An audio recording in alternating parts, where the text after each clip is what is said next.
قرآن کہہ رہے اللہ نور السماوات والارض، یہ جو سیدھا راستہ کی روشنی دکھائی ہے نا، لائٹ جو ہدایت کی لائٹ ہے، ہدایت سے مراد نیچر پہ چلانے والا، اللہ کہتے ہیں وہ میں ہوں۔ وہ کون ہے؟ میرا تو کام ہی گائیڈنس کرنا ہے، وہ خدا ہو ہی نہیں سکتا جو مخلوق کو پیدا کرے اور اندھیری گلیوں میں چھوڑ دے۔ اس نے جانوروں کو بھی سکھایا کہ تم نے کیسے زندہ رہنا ہے، اس نے انسانوں کو بھی سکھایا کہ تم نے کیسے رہنا ہے، صرف زندہ نہیں سیدھے راستے پہ کیسے چلنا ہے۔ تو یہ وہ والا جو اللہ ہے نا، وہ صرف اللہ ہی ہے، کیونکہ وہ اپنا نام کیا بتاتا ہے؟ اللہ۔ ہم کہتے ہیں اس کے علاوہ کوئی اور خدا ہے نہیں، ہوتا تو آتا بولتا، وہ چپ بیٹھا ہوا ہے، ایسے کو نہیں ہم مانتے۔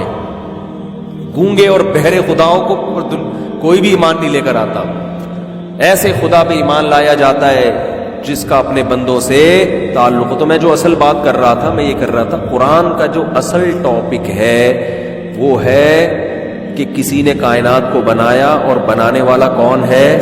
اللہ ہے۔ اس کا نام کیا ہے؟ اللہ۔ وہ صحیح اور غلط کو ڈیفائن کرتا ہے، اور وہ بتاتا ہے کہ اللہ کے ڈیفائن کیے بغیر، اللہ کی ہدایت کے بغیر دنیا میں کوئی صحیح راستہ نہیں پا سکتا۔ من یہدہ، ہم اکثر جب بھی ہم خطبہ پڑھتے ہیں، من یہدہ اللہ فلا مضل لہ، جس کو اللہ سیدھا راستہ دکھائے اسے کوئی گمراہ نہیں کر سکتا۔ اس خطبے کا مطلب بھی اب آپ کو سمجھ میں آیا ہوگا کہ بھائی یہ لبرل لوگ، دنیا پرست لوگ نہیں ہمیں بتا سکتے کہ سیدھا راستہ کون بتائے گا؟ اللہ۔ اور جس کو اللہ بتائے گا اور وہ اللہ کی باتوں پہ یقین کر لے، اسے دنیا کی کوئی طاقت کنفیوز نہیں کر سکتی کہ یہ صحیح ہے اور یہ غلط۔ اسی کو گمراہی سے تعبیر کیا ہے، وہ نہیں کنفیوز ہے، اس کو پتا ہے 2 اور 2 4 کی طرح صحیح کیا ہے غلط کیا ہے۔ وہ ہر محفل میں بحث کر سکتا ہے، اس پر ہر جگہ ڈیبیٹ کر سکتا ہے، وہ کانفیڈنس کے ساتھ چل سکتا ہے۔ باقی دنیا میں کسی کے پاس بھی کانفیڈنس نہیں ہے، سب ٹکرے مار رہے ہیں اور ظاہری نعروں سے متاثر ہیں۔ وَمَن يُضْلِلْ فَلَا هَادِيَ لَهُ، اور جس کو اللہ گمراہ کر دے، کیا مطلب؟ جس کو سیدھا راستہ نہ دکھائے، فَلَا هَادِيَ لَهُ، اسے کوئی سیدھا راستہ نہیں دکھا سکتا۔ اس کو اللہ ہی کے پاس آنا پڑے گا کہ اللہ تو ہی دکھا مجھے، تو اللہ بتائے گا میں نے اپنی کتاب میں بتایا ہے، میں نے اپنی کتاب میں دکھایا یہ راستہ، یہاں سے سیکھو۔ تو اللہ کے علاوہ کوئی ہے ہی نہیں۔ تو میں یہ عرض کر رہا تھا کہ اگر آپ کسی گہری یعنی پش کرے گاڑی کو تو نیچے کیا ہے؟ سلوپ ہے، ڈھلان ہے۔ آپ الفاظ بڑے ٹائم کے استعمال کو، مجھے اس میں اردو میں لفظ نہیں آ رہا تھا، ڈھلان کا لفظ، تو نیچے ڈھلان ہے تو وہ ڈھلان پہ آپ آٹومیٹیکلی چلتا چلا جائے۔ تو جو یہ مان لے گا نا کہ اس کائنات کو کسی نے بنایا ہے، تو وہ اللہ کے علاوہ کوئی ہے ہی نہیں۔ اگلا اسٹیپ آپ کا یہی ہوگا، اس کے علاوہ آپ کا اسٹیپ کتنا ہی کوئی دائیں بائیں لے جانا چاہے، لیکن آپ کی گاڑی اب اسی منزل کی طرف جائے گی۔ وہ اللہ کے علاوہ کوئی ہے ہی نہیں، اور اللہ اسلام کے علاوہ کسی اور مذہب کے ذریعے ہم سے بات کرتا ہی نہیں ہے۔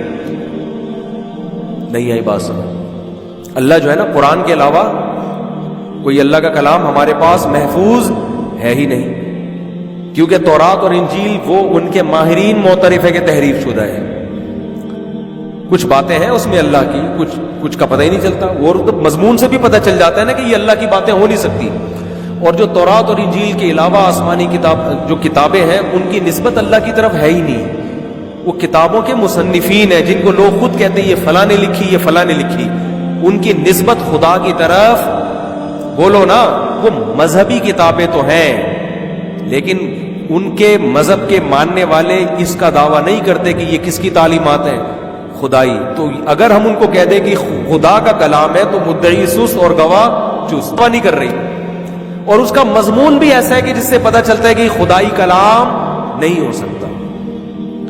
آپ پڑھ کے دیکھ لیں، آپ کو پتہ چل جائے گا یار یہ خدا کی باتیں، قرآن کی باتیں کتنی واضح ہیں۔ تو میں جلدی سے بات کو سمیٹ کے ختم کرتا ہوں۔ قرآن کا جو اصل ٹاپک ہے وہ کیا ہے؟ اس کائنات کو کوئی بنانے والا ہے، اور اس کائنات کو بنانے والا ایک ہے، اس کا کوئی شریک نہیں ہے۔ شرک کو بھی ڈیفائن کیا کہ شرک کی ڈیفینیشن کیا ہے، اپنی طرف سے نہیں۔ آج بہت سے لوگ شرک کر رہے ہیں صبح شام، لیکن وہ کہتے ہیں ہم مشرک نہیں ہیں۔ تو اس میں بھی جیسے میں نے بتایا، بہت سے لوگ برائی کر رہے ہیں لیکن اپنے آپ کو برا نہیں مانتے، کیونکہ برائی کی ڈیفینیشن ہی چینج کر دی انہوں نے۔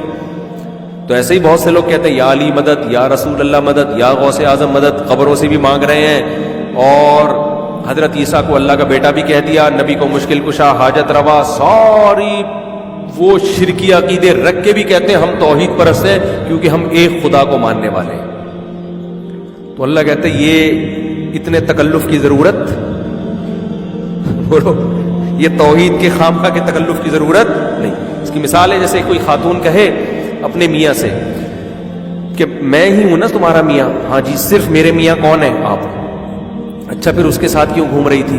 بائک پہ بیٹھ کے اتنا چپک کے بیٹھی ہوئی تھی اس کے ساتھ، راتیں بھی اسی کے ساتھ گزارتی ہو. کبھی میں دیکھتا ہوں کہ اس کے ساتھ تم ہنس ہنس کے باتیں کر رہی ہو حالانکہ وہ تمہارا نامحرم ہے. کبھی اس کے ساتھ کہتی وہ تو ٹھیک ہے، میرے ان سے بھی تعلق ہے اور وہ ٹھیک ہے، یہ آپ کا بیٹا ہے، یہ فلاں کا ہے، یہ والا فلاں کی سے میں نے جو ہے نا اس کے ملاپ سے ہو گیا تھا اور یہ ہو گیا تھا. میاں میرے صرف تم ہی ہو.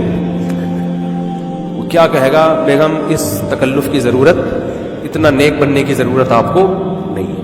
یہی کہے گا نا کہ جب میں میاں ہوں تو اس کا مطلب کہ بھائی جو ریلیشن میاں سے ہوتا ہے وہ مجھے سے ہوگا، کسی اور سے نہیں ہوگا.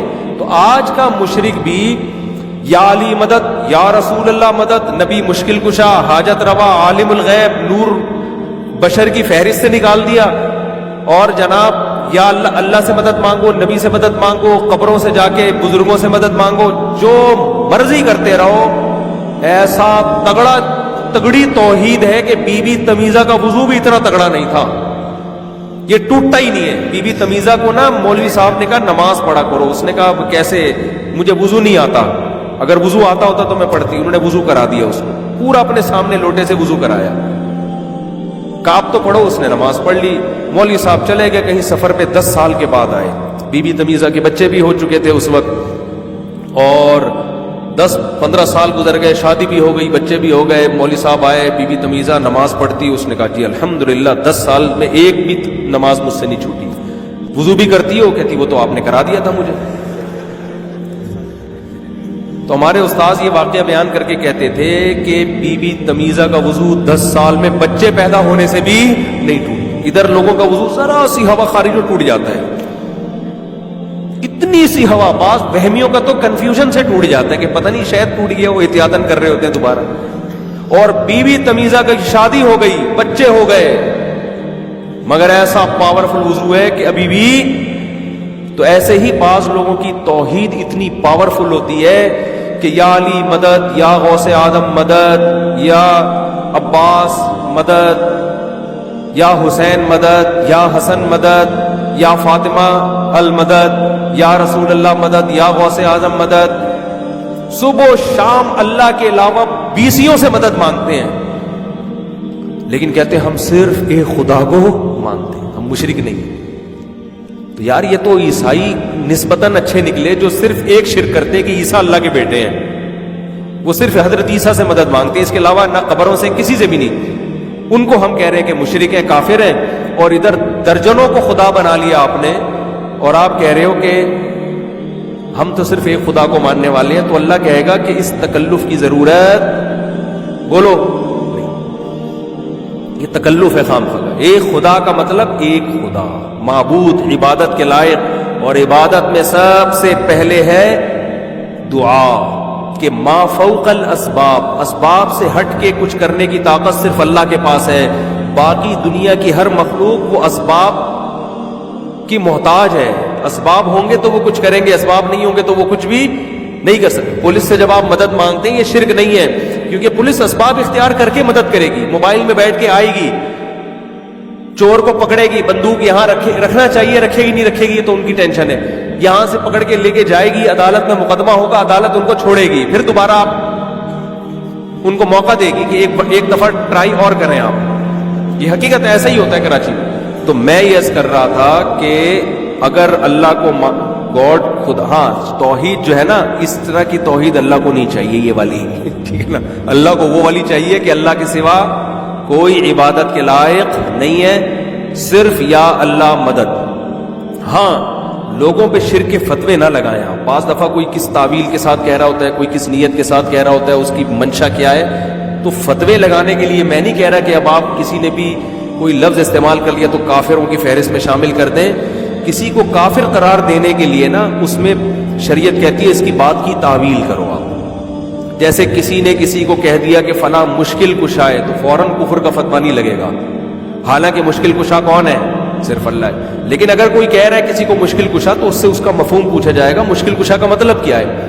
وہ کہے کہ بھی مشکل کشا کا مطلب یہ ہے کہ یہ لوگوں کی مشکلات حل کرتا ہے لیکن اسباب کے تحت حل کرتا ہے, لیکن چونکہ بہت زیادہ مشکلات حل کی ہے اس نے تو میں نے اس لیے اس کو مشکل کشا کہہ دیا. تو اس کی اس تعویل کو مانا جائے گا, اس کو کافر نہیں کہا جائے گا. ہاں اس کو یہ ضرور کہا جائے گا یار ایسا لفظ استعمال نہیں کرو جس کے مطلب آپ سے ہمیں پوچھنے پڑ رہے ہیں. آئی بات سمجھ؟ پھر مطلب کا مطلب, پھر مطلب کا مطلب. تو بعض لوگوں نے تو یوٹیوب پہ نا ایسی چیزیں نکال کے لوگوں کو کافر کہنا شروع کر دیا. تو کافر کہنے میں بہت احتیاط ہے بھائی, اس کا تو حتی الامکان صحیح مطلب تلاش کیا جائے گا. کوئی کہتا ہے نبی عالم الغیب تھے تو فوراً کافر نہیں کہا جائے گا, پوچھا جائے گا اس کا مطلب کیا ہے بھائی. وہ کہے گا اگر میرا مطلب یہ ہے کہ سارا علم نہیں تھا لیکن بہت سارا علم تھا میں نے اس لیے عالم الغیب کہا ہے, تو آپ اس کو کافر نہیں کہہ سکتے. لیکن اس کو کہیں گے بھائی ایسا لفظ استعمال آپ نہ کریں جس سے کنفیوژن پیدا ہوتی ہے. سمجھتے ہو کہ نہیں سمجھتے؟